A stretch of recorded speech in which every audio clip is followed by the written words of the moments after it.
Hello, BookTube. As you know, I've had a cavalcade of guests here at Hyde Cottage. I usually don't. It's usually just me and the Bean on the fainting couch. But it's been guest after guest, and where would a cavalcade of guests be without my friend Sam? He's a favorite on BookTube, a considerably greater favorite than I am. Who's here to visit. And I thought for the occasion we'd do a tag. You're way behind on tags on your own BookTube channel. It's true. It's terrible. And this tag will, I think, intrigue you. It's the book reviewer tag. Yeah. I did this a year ago, but I've never had your answers to this. I All think that might be fun. Sam is also, for those of you who are new to the channel, and there are 1,000 of you who are new to the channel, keep in mind this is a 12-nay channel. We are not reaching 12K subscribers. Okay. But Sam is also a professional book reviewer. So, do you require your new subscribers to explain where they've been these past years and why they're so late to the program? This is not just a club anyone can join now, right? I just assume Need the algorithm references. has been luggardly in getting me around to them. Okay. I am a friend of the algorithm in that I have made almost 5,000 videos. I'm an enemy to the algorithm is that I don't care what my videos look like, and I don't try to promote them in any way. So I don't know what YouTube makes of me. I'm sure they've had discussions about me. But the book reviewer tag has a few questions only. Number one is, where do you post your book reviews outside of BookTube? Now, that answer for me took half an hour. Oh, yes. For you, it's going to be very easy, which is just the Wall Street Journal. I have one place. It's every week, pretty much. It's the Wall Street Journal has a weekend section called the review section, and within the review there's a thing called the book section within the review, which I think is 8 pages, maybe 10, and I have a column in that. Forever. Forever. It's for It's you? 10 years. 10 It's an years. incredibly long time. You would think, yeah, I know. That's a long time. Those of you who don't know freelance worlds, it's not a question of the talent of the writer, it's the vagaries of the market. It's Completely. amazing that it would be so consistent. That's Yeah. just, it's lucky for journal readers, because the journal very much observes the whole back of the book attitude, right? That the phrase back of the book for magazines used to mean no matter what's happening politically in the front of the book, the back of the book is a blood-brain barrier. It's just books coverage. Completely. That's not ideologically driven. The journal's book section is incredibly good. It's Yeah. incredibly good week after week. And I know what a lot of you in America are thinking.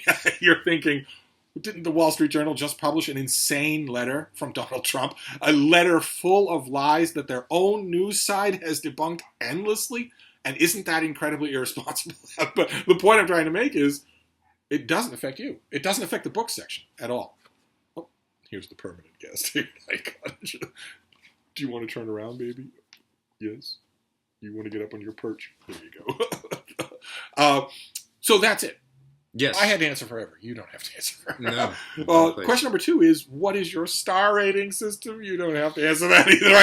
I know. My eyes bugged in the same way because this originated. Most of the people who do this I wondered think that. about Goodreads. Right. Right. That's So where all the readers are. Yeah, I've never used Goodreads. But have you ever considered it? Like, if you had your own, just like, when you have venues now, so it's not like you're not, maybe you're using Goodreads, but it's not like you're posting your book opinions on a blog or something. But if you were, would you ever Not in a court the million possibility? You'd never do Not in it. a million years. Even just for organizational purposes? I'm No. not rating toasters. Yeah. You either want my opinions about a book or you don't. Yeah. But all my opinions will be nuanced. Not as nuanced as yours, but still, they Right. won't be a star. I Right. mean, honestly, what is that supposed to do? It's always struck me that a star rating of any kind is designed to give you an out for not reading the review. Why would I ever do that? There's a website called LitHub, and they have a part of it is called bookmarks that they started right. a few years Yes. ago, and they just collect all the reviews of various books, and you can pull up the book, and then you can see snippets of all the reviews that they've found Yeah. about that. An And- aggregator site, like Exactly. Muckrack. Precisely, but then they read the review very quickly, clearly, and then they decide what the review was. And I think they started by giving it grades, and reviewers were very annoyed by that because they're like, we're not giving grades, that's the whole point. So what they did instead was they changed the system to, it would be, the review snippet would be prefaced by rave, positive, Yes. mixed, or pan. Right. And which is, it's not, whatever. it's fine that they want to do that. But what's amusing is that occasionally I have written what I felt was pretty sure was a pan or at least a negative review or something, and the snippet will say rave on top of it. And it's either because they just made a mistake, but I do think sometimes it's because the nature in which I went about the negative review is this kind of slightly oblique way that's not entirely clear unless you read it closely. So if you're sort of scanning it for judgment, you might get it wrong. Anyway, I agree with you that that's not really the point. There is never even the slightest possibility that someone could mistake a pan of mine for anything but a pan of mine. So that never happens to me on Muck Rack or Book Rack or anything. It's never a problem with me. I don't deal in that sort of elliptical thing like that. You know, in the first sentence. Usually because I've called the thing a piece of crap in the first sentence. So that doesn't help at all. But number 3 is convince me to read a favorite book of yours in no more than 5 words. And again, I did not know what to do with this prompt. I think my exact response was, make me. That's not our job at all. I don't want to convince you to read a book. I want to convince you that I'm representing it correctly. You make the decision on your own what you want to do with that. Right.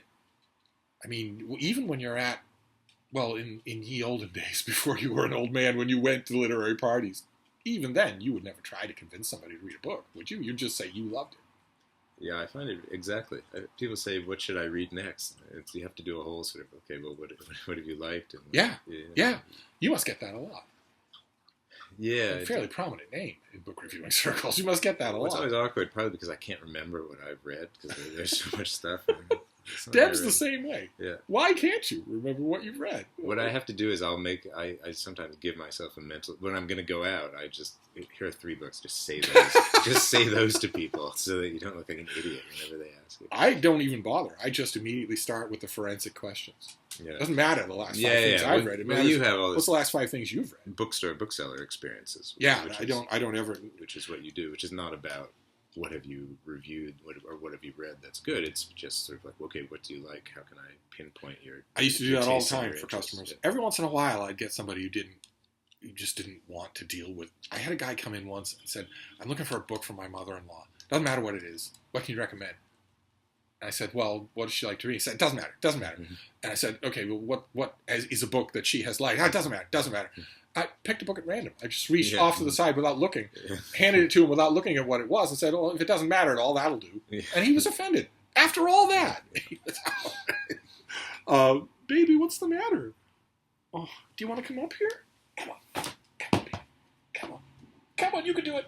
Oh, God. Sorry, we don't have many questions left to go. Let's see here. Number 4 is, which book was the hardest to review and why? One single book. You don't have to center on a single book. But can you, for instance, think of a reason why a book would be particularly hard to review? Yeah, right. If it's maybe very, very long, or it has an advanced literary history. What was that thing that came out from the New York Review of Books, that 2-volume anniversaries thing? Yes. Where you're entering the whole world. Yes. Where you have to master a whole world. Right. If there's an enormous 1,000-page book that you have to review in a very short amount of time, that's difficult. Something might be difficult. Sometimes politics comes up, and the problem with politics is that you are so aware of what you imagine your readership's politics is that you don't want to write something that you feel is just sort of catering to what your readers, what you imagine their prejudices might be, but you also don't want to write something that seems like it's purposely designed to offend their prejudice. I don't have a strong politics. Like I maybe do in a personal way, but not so much when it comes to liking or disliking books. So I can't imagine you doing that in print. So it's anyway. So then you have to.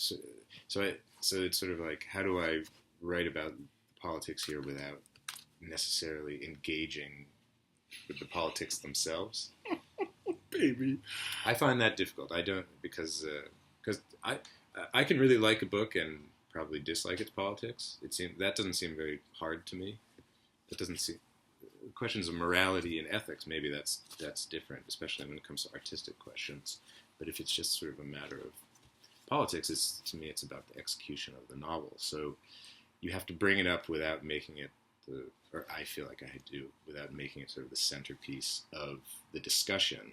And it's very easy for political questions, especially hot button ones, to completely sidetrack any other consideration. And it's just sort of like, oh, do I agree with the author or do I disagree with the author? But you see, your comments right there underscore what I'm saying. I can intuit from those comments that there's never any pressure put on you. No, there's no pressure. I'm just thinking. So I want to stress that. I'm just imagining what the readership would go to it. But the thing is, he has to imagine it. That's the point that I want to bring up about the journal. Yeah. A lot of you will think of the journal, you'll think stridently political, stridently partisan. Right. And the point that is coming out here is that if there is a strong distinction between the back of the book and the front of the book, that won't be true.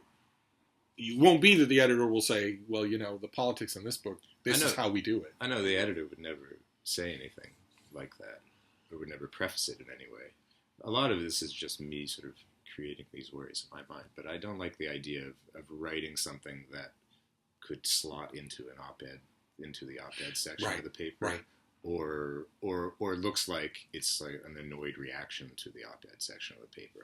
I like the idea of keeping that there is that. Now, do you have a rule when it talks about difficulty in reviewing? Do you have a rule about reviewing Friends? You won't do it. I won't do it, and you're not supposed to do it. I mean, it's a unspoken rule. I think it would. What about acquaintances?